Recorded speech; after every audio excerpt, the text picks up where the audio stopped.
If the person you loved the most became the one who deeply wounded you, how would you respond?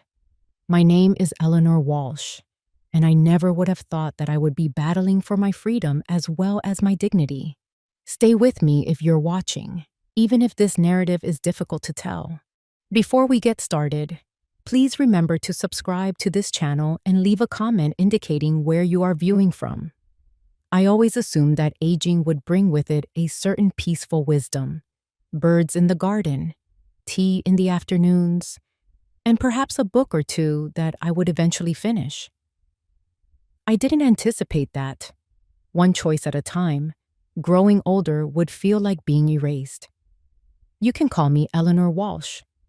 My husband Richard and I constructed a house in the Portland, Oregon suburbs, and I lived alone there until a few months ago. I am years old. There was a tale behind each bloom in the front yard. His coffee was still odorous in the kitchen. I wasn't prepared to go. I didn't have to go.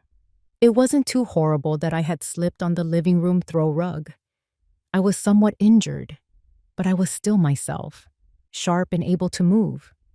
But my son Daniel just needed that one tumble as ammo. He arrived early the following morning with an expression I couldn't identify, aloof and frigid. He didn't inquire about my well-being. Speaking in bullet points, he arrived with a briefcase and a busy itinerary. We discovered a great institution, Mom. The time has come. Everyone benefits from it. He wasn't laughing, but I was, believing it was a joke. I'm not leaving, I said to Daniel. I'm all right. I call this place home. However, he had already set things up. I had packed my belongings. The documents were signed. As I watched from the hallway, two strangers arrived to move my stuff. My chest constricted. I was having trouble breathing. It was not taking place. I made an effort to counter and argue. However, the way he looked at me, as if I were a project or a burden that needed to be handled, made it difficult for me to speak. You fell, he said. Your hip could have been fractured. You're by yourself. It's too dangerous. I don't have the time to continuously checking up on you, to be honest. He wasn't mean when he said it. He spoke effectively, in a way that made things worse. I was transported in a vehicle. Even riding in his automobile was forbidden to me. I recall the quiet. As we moved away from the only life I knew, there was a profound, icy quiet that sank into my bones. The facility had large windows, neutral-colored walls, and was clean and contemporary. However, there was a little bleach odor along with what I can only characterize as abandonment. A hush that only those who have experienced it can truly describe. In the room they gave me, I recall sitting on the edge of the new bed. Like a package, my name was on a label that was affixed to the door, or a misplaced object that someone ultimately chose to put away. I waited for a response from Daniel, perhaps a reassurance or an apology. I'll check in later this week, though, was all he said. Mom, don't worry. Here, you'll feel at ease. Then, suddenly, he was gone. It took me a while to weep. I sat there and gazed about. The walls were empty, and all I had left was a bag. The house where I had so many memories now existed only in my mind. I was old enough to be forgotten, but not old enough to forget things. I laid in someone else's bed that night and listened to the gentle hum of fluorescent lights in the corridor. Richard was on my mind, about how the thought of us getting old apart used to make us chuckle, how we vowed to look out for one another at all times. And he was gone now, and my son had disposed of me as if I were nothing. I wasn't nothing, though, not quite yet. That night, something shifted inside of me. There was a glimmer of something I hadn't experienced in a while. Not rage, not even grief. It was the start of a silent rebellion. They believed I was done. However, they were unaware of what I was going to do. Until daybreak, I gazed at the ceiling, making plans, organizing everything. I awoke the following morning to the sound of gentle wheels going down the corridor. I would subsequently learn about med carts. In addition to the sporadic shuffling of feet, even time felt drugged in that type of setting. I could hear someone coughing from the room next to mine, and my door was slightly open. The aroma of overboiled coffee and fried eggs wafted in. I took my time getting dressed. Every motion served as a reminder that I was still in charge of something. The workers gave me tight grins and courteous nods as soon as I entered the hallway. Not coziness, not acknowledgement, just routine. I was part of the furniture now. The common area was filled with muted conversations and television noise. No one looked up. No one asked my name. Some stared blankly at game shows. Others dozed off with plastic cups of juice untouched beside them.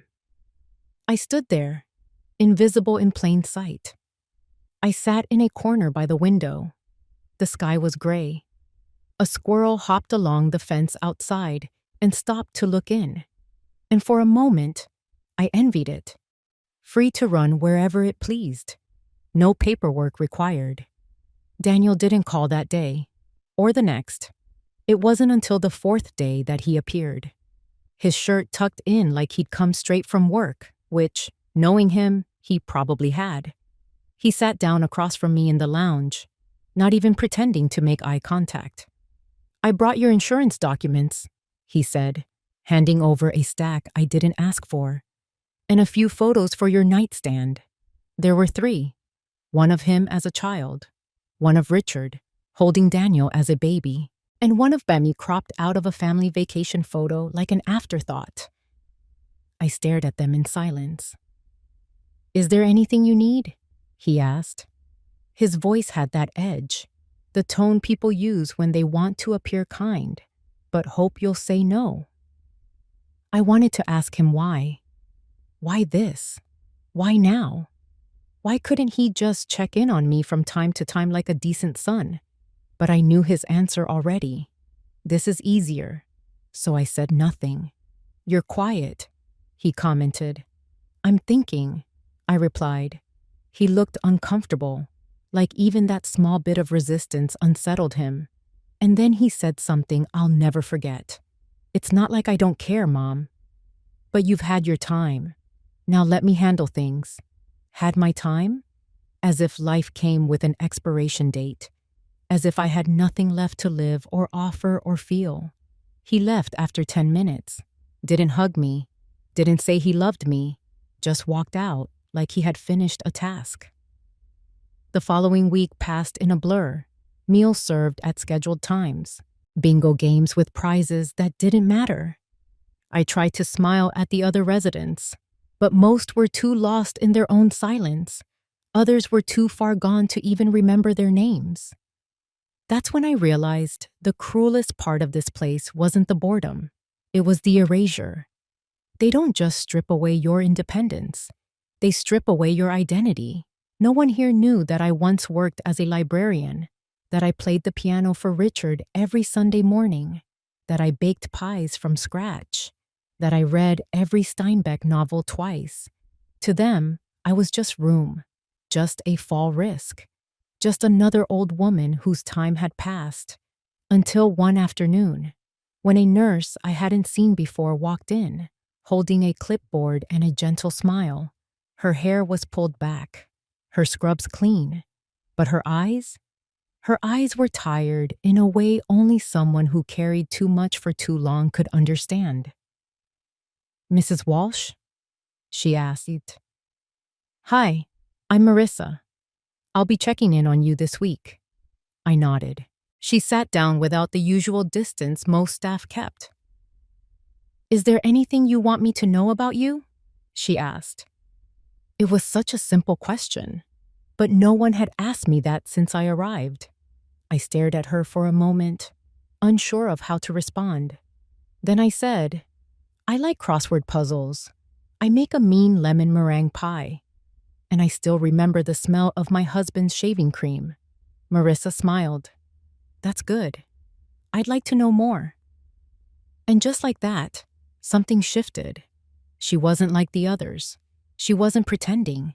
She saw me. She returned the next day. And the next. We talked, laughed. She brought me tea from the break room when the dining hall was out. She called me Eleanor instead of Mrs. Walsh. And she remembered the name of my favorite singer from the 70s. She told me about her daughter, about her mother who had Alzheimer's, and about working nights to cover extra shifts. She never complained, but her voice carried weight, and slowly she became the only reason I didn't feel completely invisible. I still missed my house. I missed Richard, and I still felt betrayed. But for the first time since I'd been forced into this place, I wasn't just waiting to fade away. I was watching, listening, and learning who was still on my side, and who never truly had been. Because somewhere in that silence, I was beginning to understand something. This wasn't just a nursing home. This was the stage for a battle I hadn't realized I was about to fight. I began to notice the little things first. The way the staff knocked twice before entering. The way certain residents stared off at nothing, their stories trapped behind tired eyes. The way people stopped asking you questions once they decided you were just old.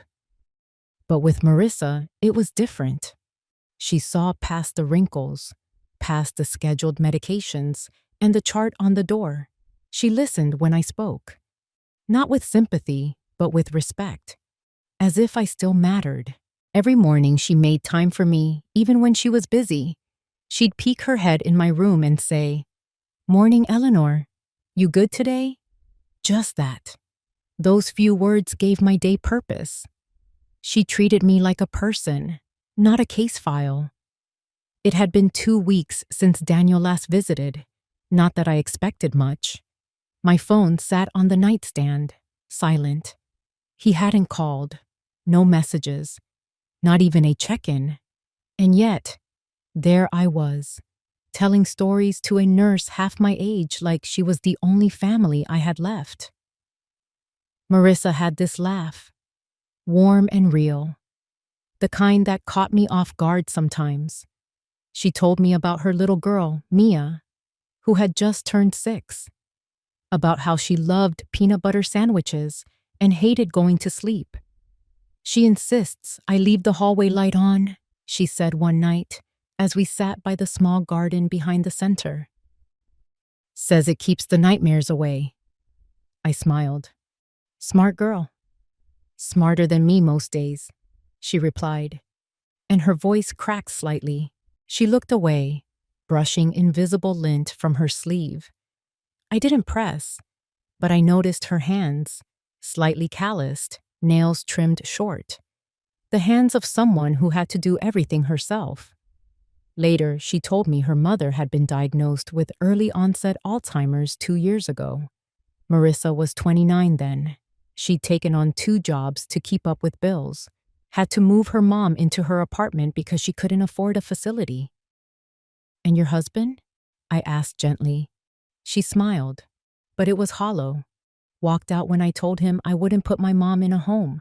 Said he wasn't ready to carry that kind of weight. That kind of weight. I knew the feeling. I carried it too.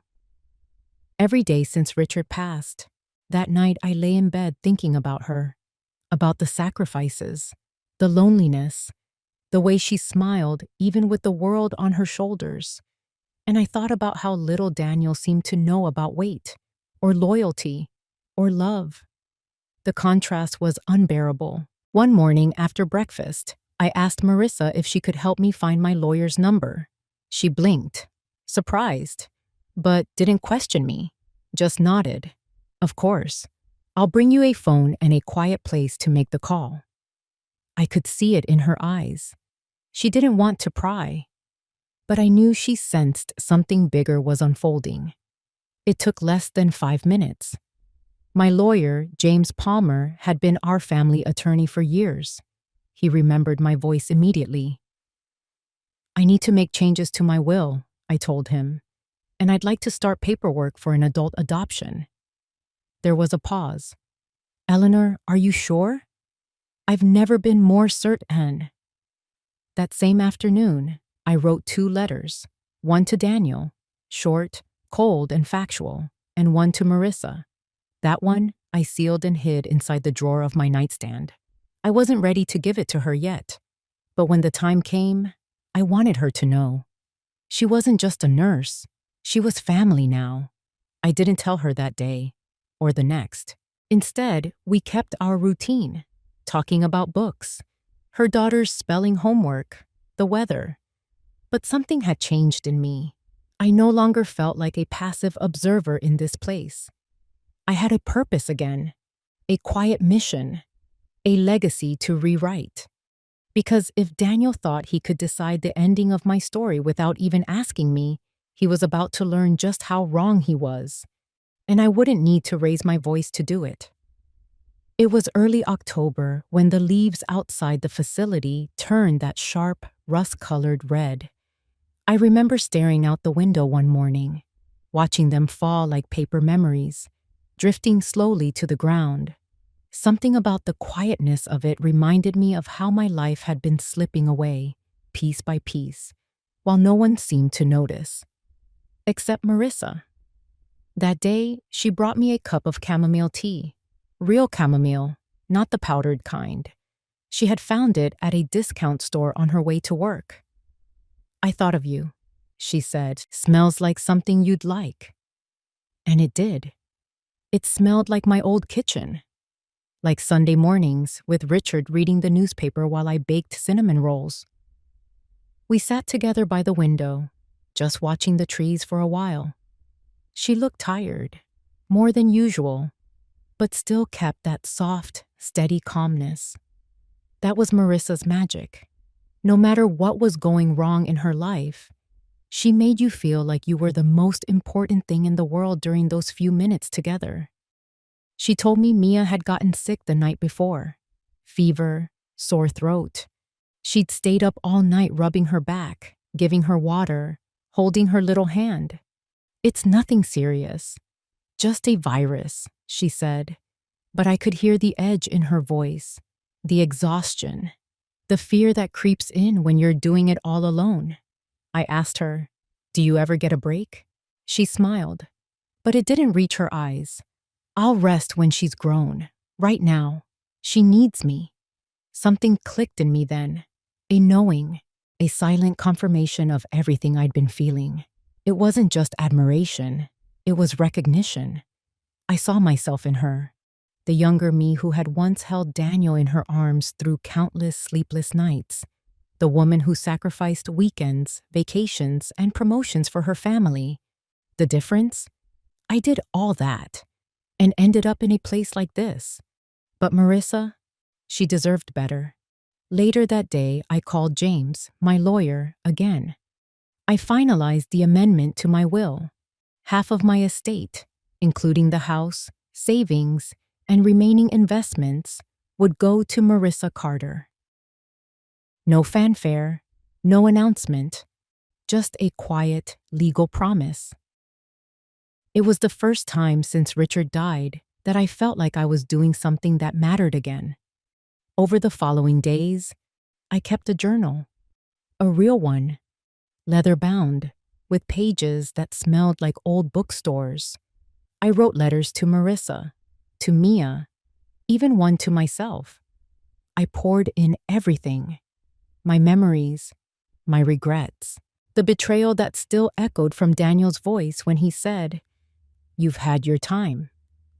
Each word was like stitching up a wound. One evening, I invited Marissa to sit with me in the garden behind the facility. The air was cool, the sun dipping low behind the trees. I offered her the seat beside me and handed her a small envelope. She blinked. "What's this?" "Not for now," I said. "For when it matters." She looked at me, really looked. "You're not sick, are you?" I laughed softly. "No, dear. I'm just awake now." We sat in silence after that, our shoulders almost touching. I don't think she realized the magnitude of what had just happened, that I had just rewritten my legacy. Not out of anger, but out of clarity. Because sometimes the people who share your blood aren't the ones who carry your heart. And as the light faded and the first stars peeked through the sky, I made peace with something important. If Daniel had given me up, then I had every right to give myself forward. To someone who saw me, who valued me, who stayed. I didn't know then how quickly things would unravel, but I felt it. Even then, a storm was coming, and I was finally ready to stand in the rain.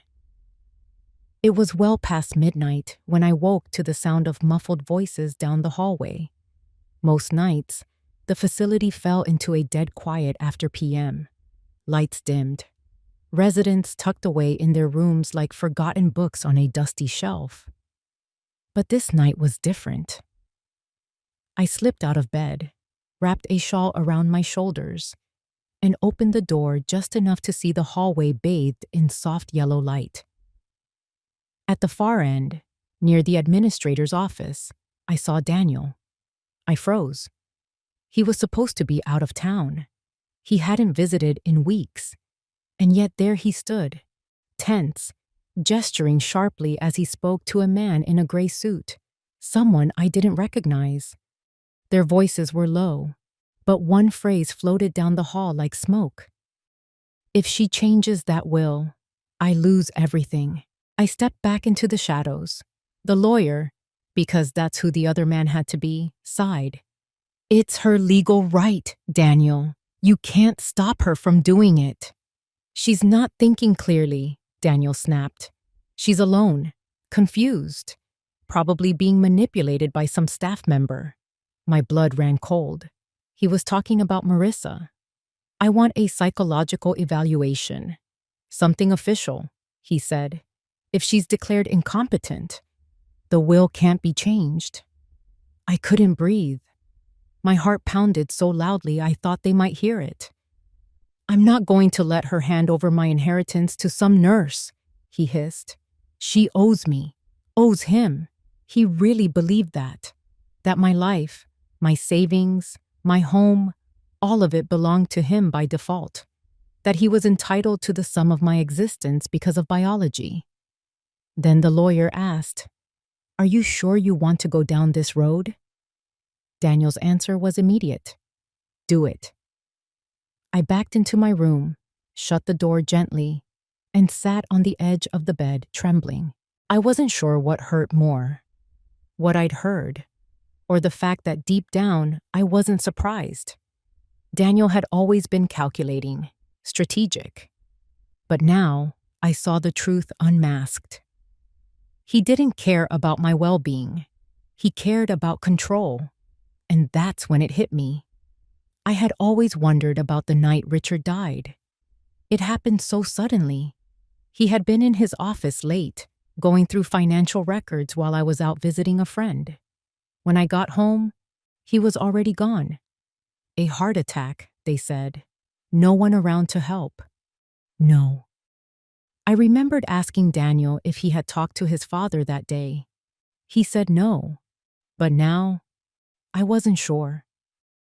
The next morning, I acted like nothing had happened. Daniel didn't know I had overheard. He smiled thinly, handed me a box of herbal teas I didn't ask for, and said, "Thought you'd like these." I nodded, pretending. That afternoon, I asked one of the newer aides, a timid girl named Hannah, if she could find out which nurse had worked the front desk that night. She hesitated, then whispered, "It was Kristen, but she doesn't talk much." I found Kristen folding laundry in the back hallway. I waited until no one else was around. "I need to ask you something. Off the record." She looked up, startled. "Okay? You saw my son here last night, didn't you?"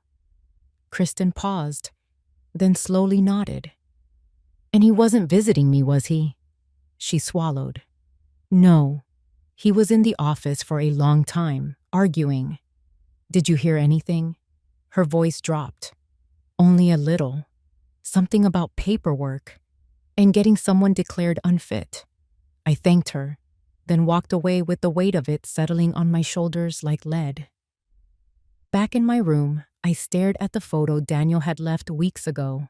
One of him as a boy, smiling in his Little League uniform. the child I raised, the boy I held during thunderstorms, the teenager I forgave when he lied about grades, the man I had defended, even when Richard warned me he was becoming too selfish, too cold. I had loved him unconditionally. But now I understood. That love had always been a one-way street. And then, like a film reel flickering in reverse, memories rushed back, fast and sharp.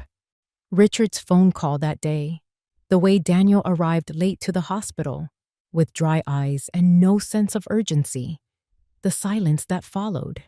Had he? I didn't want to finish the thought, but I already knew the answer. He hadn't helped his father, not because he couldn't, but because he didn't want to. He let Richard die, so he wouldn't have to deal with the financial fallout of the company's debt, the debt Daniel had a hand in creating. And now, he was coming for me too. But I wasn't Richard, and I wasn't going to be erased quietly. I reached into my drawer and pulled out the envelope, the one I'd written to Marissa. It was time to deliver it, because war had been declared. And I had no intention of losing. It happened faster than I ever imagined. One moment, I was sitting in the garden with Marissa, watching the wind carry leaves across the path like whispers from another life. And the next, I was being told to pack my things. Again. Only this time, I wasn't going to another room or a different wing of the building. I was being moved to a psychiatric unit. The nurse who delivered the message was new, polite, but mechanical. She said it like she was reading off a menu. Mrs. Walsh, the attending physician, has recommended a transfer for observation. A few days, just to ensure your safety. Safety from what? I asked. She blinked. There have been concerns about confusion, some unusual conversations, possible signs of delusion. I laughed, short and sharp. You mean me realizing my son's a vulture? She didn't answer. 2 orderlies showed up 10 minutes later with a wheelchair. I told them I didn't need it. They said it was protocol. I didn't resist. Not because I accepted it, but because I knew resistance would only feed the lie. If I raised my voice, I'd be labeled irrational. If I refused to cooperate, they'd use it as evidence. I needed to stay calm. They wheeled me down a hallway I'd never noticed before, through a locked door with a security code I didn't have. The moment it clicked shut behind me, something deep inside me cracked. The air was different, sterile, thicker, the walls a muted shade of green that felt more prison than hospital. No photos, no music, just the quiet hum of despair. My new room was smaller, the bed bolted to the floor, a single window with safety glass, no sharp objects, no phone, no Marissa. I asked the nurse, a woman with tired eyes and a tight bun, how long I'd be there. Until the evaluation is complete, she said.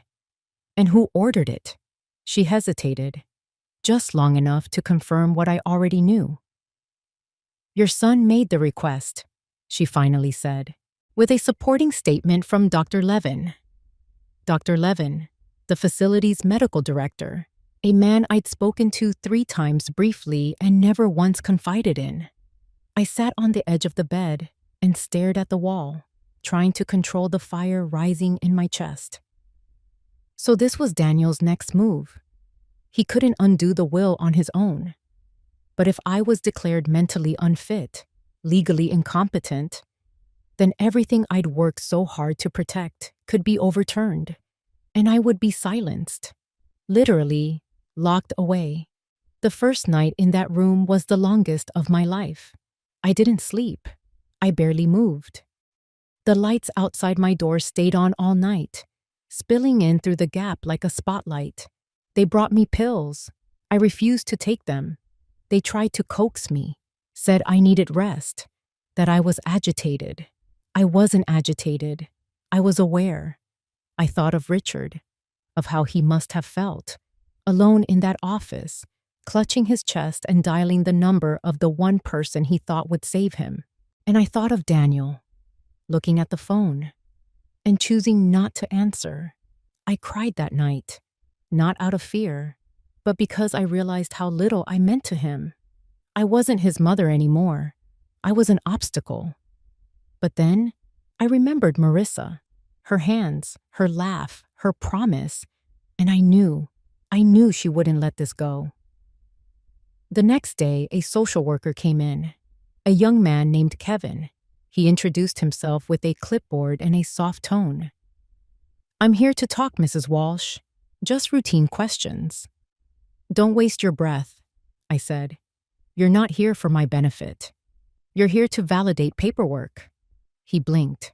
"That's not true." "Then let me make a phone call." He hesitated. "That's not permitted without physician approval." I stared at him. So much for rights. He left 15 minutes later, clearly rattled. I didn't give him the performance they expected. I didn't rant or cry. I just told the truth. Calm, cold, clear. They wanted a breakdown. I gave them composure. Later that evening, while I was pretending to nap, I heard voices outside my door. "She's lucid," one of the nurses whispered. Honestly, more coherent than half the staff. "Orders are orders," the other replied.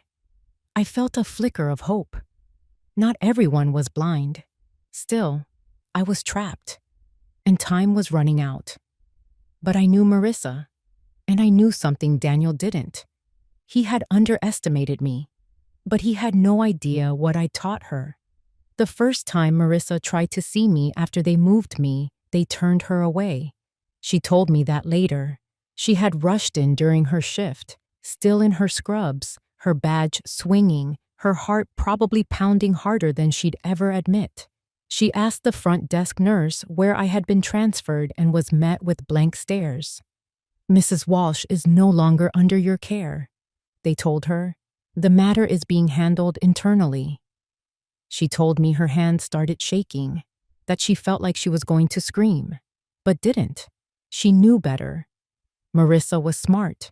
She knew the game they were playing. She just didn't know how deep Daniel's reach really went. But she started digging. She wasn't just a nurse anymore. She was on a mission. She called the lawyer I had been working with, James Palmer, and demanded a meeting. When he hesitated, she sent him the letter I had written and sealed weeks earlier, the one I had tucked into my drawer like a seed I prayed would grow when the time came. That letter changed everything. James called her back within an hour. He met her in his office the next morning, and from what Marissa later told me, she didn't waste time with pleasantries. She told him everything about the change in my will, the increasing pressure from Daniel, the way I was suddenly declared unstable out of nowhere. She also brought something else with her, a voice recording. 2 weeks earlier, during a routine hallway conversation, Daniel had been speaking to the facility's administrator near the nurses' station. He hadn't noticed that Marissa had her phone in her coat pocket, and he hadn't known she had accidentally hit record while reaching for a pen. In that recording, his voice was clear. He said the words plainly. "She's just lonely, easy to manipulate. That nurse, she's conning her. Once I have her declared unfit, the will goes back to the way it should be." That audio clip was more than enough to raise alarms. But Marissa didn't stop there. She tracked down Kristen, the night shift nurse who had seen Daniel at the facility after hours. Kristen was hesitant at first, scared of losing her job. But Marissa told her the truth, that if she stayed silent, she'd be complicit in something worse than neglect. Kristen agreed to sign a statement. Then came the medical records. Marissa noticed inconsistencies in the evaluation ordered by Dr. Levin, dates that didn't match, statements attributed to me that I never made, medications I was supposedly non-compliant with, even though I had never once refused a prescription before the psychiatric transfer. She took everything, statements, recordings, medical inconsistencies, and brought them to James. Together, they filed for an emergency hearing with a judge. They called it what it was: elder abuse. And while all that happened out there, I was still inside that locked wing, pacing the length of my room like a caged animal. Every day, they brought pills. Every day, I refused them. My chart filled with words like uncooperative and defensive, as if I were being difficult just for the pleasure of it. But I knew the truth. They wanted me numb. They wanted me quiet. They wanted me gone.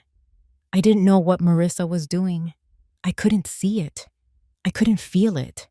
But I believed in her, because she was the only person in that building who had ever looked me in the eye and seen a human being. Not a patient. Not a burden.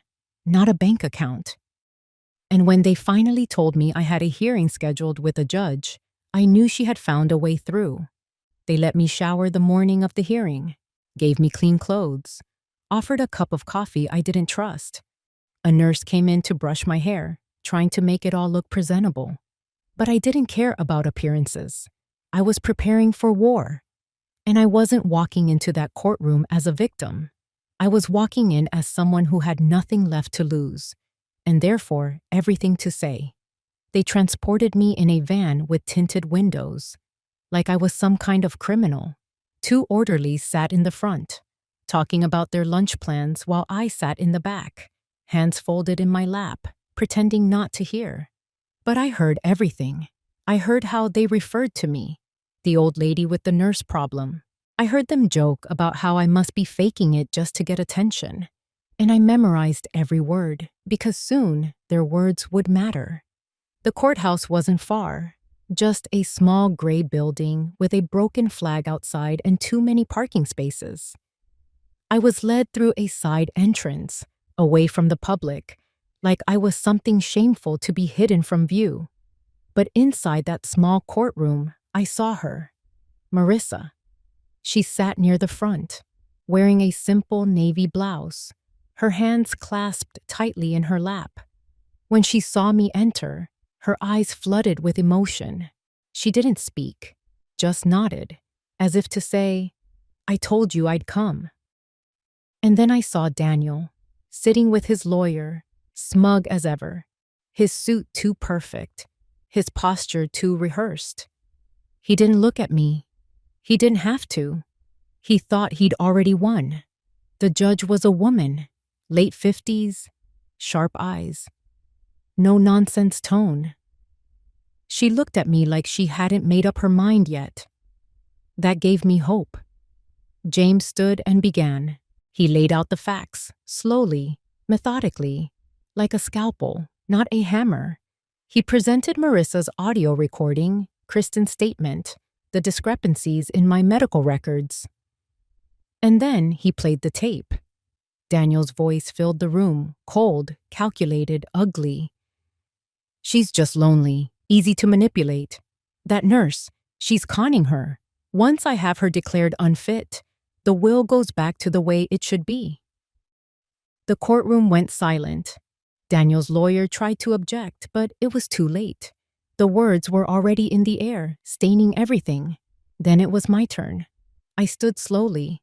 My knees trembled, but my voice did not. "I may be old," I said, "but I am not confused. I am not senile, and I am not finished." I looked directly at Daniel. "I trusted you. I loved you. I forgave you for so many things I shouldn't have. But when you let your father die, when you ignored his call for help, so you wouldn't be held responsible for your own mistakes, you crossed a line I cannot and will not forgive." Gasps echoed. Daniel turned pale. I continued, "This isn't about money. It's not even about the will. It's about dignity. It's about being seen, being heard, being human. And if my life is worth nothing more to my own son than a dollar sign, then I will spend what's left of it with someone who treats me like I matter." Marissa's eyes welled with tears. She reached for a tissue quietly. The judge called for a recess. When we returned, her voice was firm, resolute. "Mrs. Walsh is of sound mind and full legal capacity. This court finds the petition for guardianship filed by Mr. Daniel Walsh to be baseless and frankly disturbing." She turned to Daniel. She turned to, "You should consider yourself lucky she doesn't press criminal charges." And just like that, I was free. Free from the walls, free from the silence, free from the son who had turned his back on everything good and decent. Outside the courthouse, Marissa hugged me. Not hard, just enough, just right. "You did it," she whispered. "No," I said. "We did." But deep down, I knew the real battle was just beginning, because the law might have cleared my name, but I was far from done clearing my legacy. The morning after the hearing, I stood in front of the mirror in my old room, my real room at the facility. The same beige walls, the small window that let in slivers of morning light, the photo of Richard and me still tucked into the corner of the vanity. But something had changed. I had changed. They tried to break me. Daniel tried to erase me. But I was still here. Marissa came in just before breakfast, carrying a tray with pancakes and fresh strawberries, my favorite. She said nothing at first, just set the tray down and pulled up a chair. Her eyes were tired, but her smile was wide. "Victory pancakes," she said. I chuckled. "We earned them." That day, the staff treated me differently, a little more respectfully. Some avoided eye contact, especially those who had followed orders blindly. Others apologized in quiet, nervous tones. I didn't hold grudges, but I remembered everything. Daniel, on the other hand, disappeared. He didn't call, didn't visit, didn't even send his lawyer to clean up the mess. It was as if he'd vanished into the shadows, hoping to wait out the storm. But I wasn't done with him. That same week, I finalized the adoption paperwork with James. Marissa Carter officially, legally became my daughter. On paper, in court, in heart. The process was surprisingly simple. A judge asked if this was truly what I wanted. "Yes," I said, without hesitation. Because what makes someone family isn't DNA. It's who shows up when you're broken. It's who fights for you when everyone else walks away. Daniel found out about the adoption the following Monday. He sent me an email, a single line. "You'll regret this." I deleted it. He wasn't angry because I gave Marissa my money. He was angry because I gave her my love. The next few days, I felt lighter. I spent more time outside. I laughed more. I helped Marissa plan Mia's birthday, an outdoor party with balloons, cupcakes, and paper crowns. One afternoon, while folding laundry, I found an old scarf Richard had given me. I held it against my cheek and closed my eyes, remembering his voice, his quiet strength. "I hope I made you proud," I whispered. And in that moment, I felt something inside me settle, something that had been restless for too long. But the peace didn't last. One morning, James called. "Daniel is trying to contest the will again," he said. "This time, claiming undue influence. He's hiring a new team. He wants it all reversed." Of course he did. A snake doesn't change. He just sheds his skin. But this time, I was ready. We had recordings, witnesses, medical proof of my mental clarity, legal guardianship of my own estate. And now, we had the adoption. He couldn't touch a single dollar without unraveling the entire web he'd spun. Still, the anxiety returned, because no matter how strong I felt, part of me still hurt. He was my son. He was my baby once. And now, he was the villain of my story. That night, I sat with Marissa in the garden. We watched the sun dip below the trees, casting long golden shadows across the grass. Mia ran around chasing fireflies, her laughter carrying through the air like music. "I wish I could say I don't care," I said quietly. "But I do. I still care." Marissa didn't respond right away. She reached for my hand, warm and steady. "You don't have to stop caring," she said. "You just have to stop letting him hurt you." And she was right. I would always love the little boy Daniel once was, but I would no longer mourn the man he became, because I had a new chapter to live now, and I had a new family to live it with. The final battle was coming, and when it did, I'd be ready to close the book. The courtroom felt colder this time. Maybe it was the tension in the air, or maybe it was because I knew exactly what Daniel was trying to do. Again, he wasn't just contesting the will. He was trying to erase everything I'd done, every step I'd taken to protect my name, my dignity, and the one person who had stood by me when everyone else disappeared. Marissa sat beside me at the plaintiff's table, now my legal daughter. Her hands were steady, but I could see the way her shoulders held tension, like she was ready to spring into defense at any moment, like a soldier. Daniel, dressed in another expensive suit, didn't even glance my way. His lawyer, new, polished, arrogant, tried to paint a picture of manipulation, that Marissa had preyed on an elderly woman, that I'd been coerced, that none of my decisions could be trusted. They played the age card. They played the vulnerable senior card. But they forgot one thing. I was still alive, still present, still powerful. I stood when called. My voice was clear, strong. I made every decision with full knowledge of what I was doing, I said, looking directly at the judge. And I stand by them. I changed my will not out of confusion, but out of clarity. I chose to give my legacy to someone who earned it, not someone who assumed he was entitled to it. The opposing lawyer smirked. And what about your son? You're saying he deserves nothing? I didn't flinch. I'm saying he deserves exactly what he gave me in the last years of my life. Silence, distance, disregard. A murmur spread across the courtroom. Then James, my lawyer, took the floor. He presented the adoption papers, legal, complete, airtight. He presented Marissa's years of service, her spotless record, her unwavering loyalty. He reminded the court of Daniel's previous attempt to have me committed. And then he dropped the final blow. The audio recording again. Daniel's voice, smug and unfiltered, speaking about manipulating the system to reclaim the will. The judge leaned back in her chair, folded her arms, and sighed.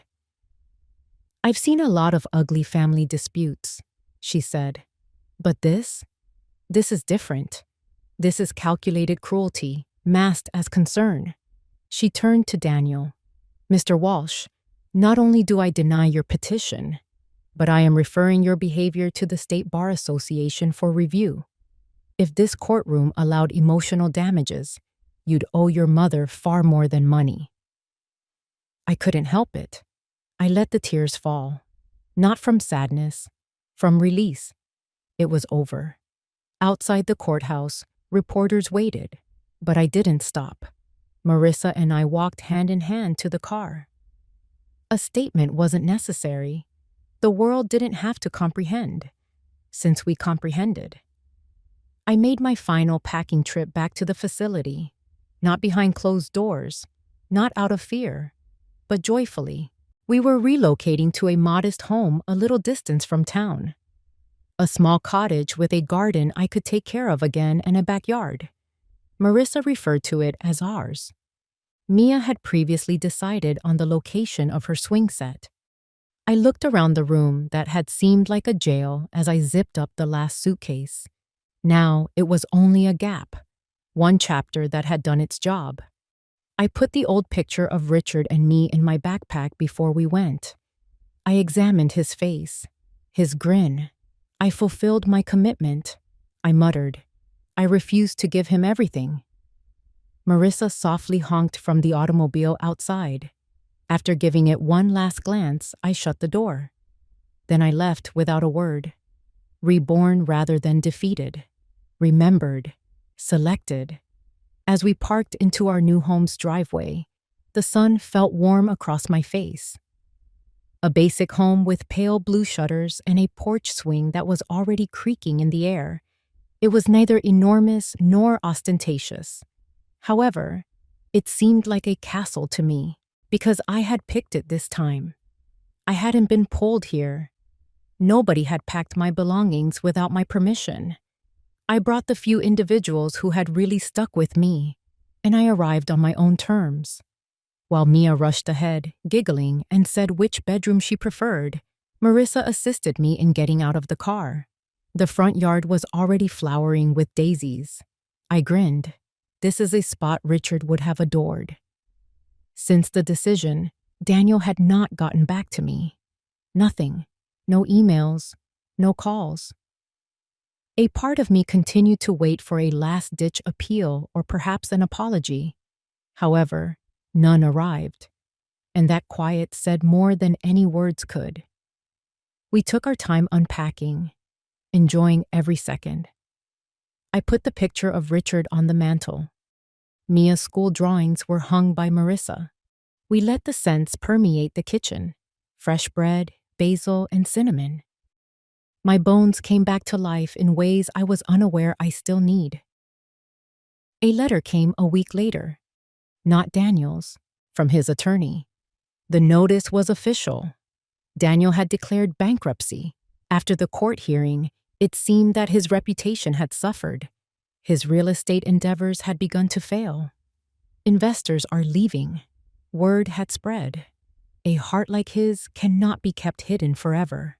The man who had attempted to take everything from me suddenly found himself without anything. I read it without smiling. I refrained from boasting. But for the first time in years, I let out a deep, complete breath. Due to the fact that justice is not always loud, it murmurs occasionally. There are moments when you may see your adversary fail without ever doing anything. Marissa and I sat on the back porch one afternoon. The scent of warm earth and new grass filled the air. I was crocheting something for Mia's room while she read.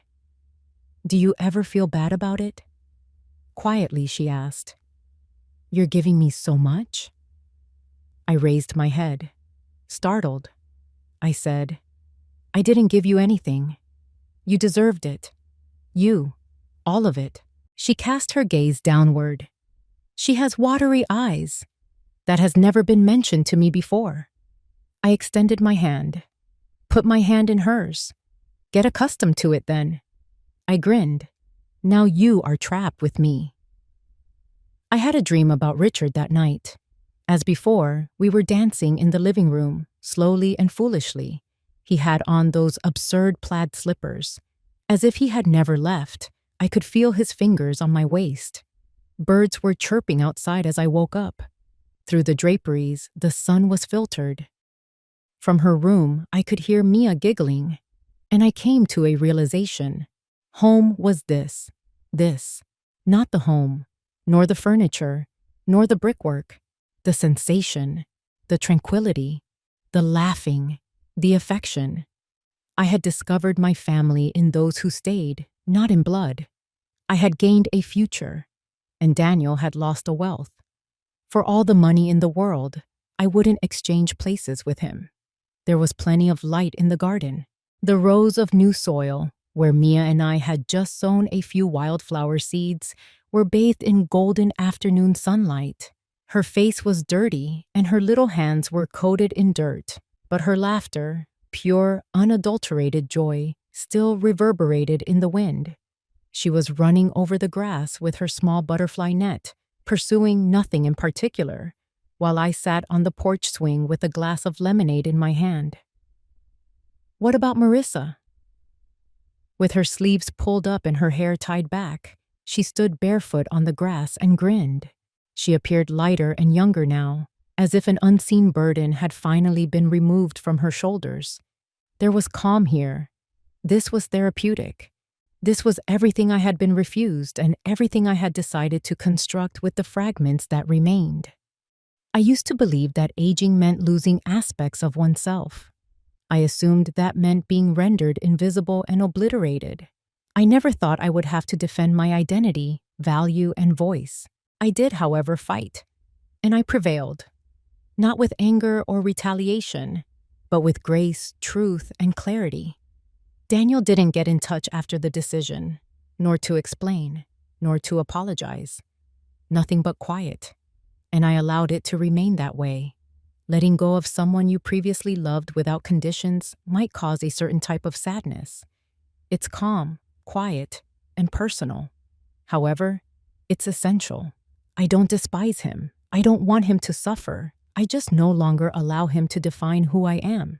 Instead, I focused all of my attention on baking, gardening, teaching Mia how to make her first peach cobbler, and assisting Marissa in upgrading her nursing license so she could start a small, home-based private care business.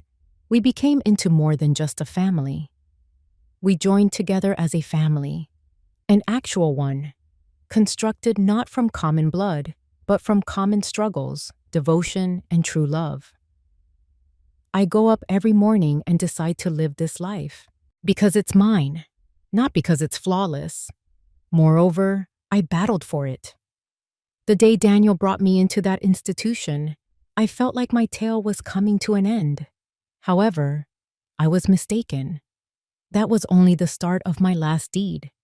I had to write that one, the one that leaves me feeling calm, laughing, and with my hands in the ground.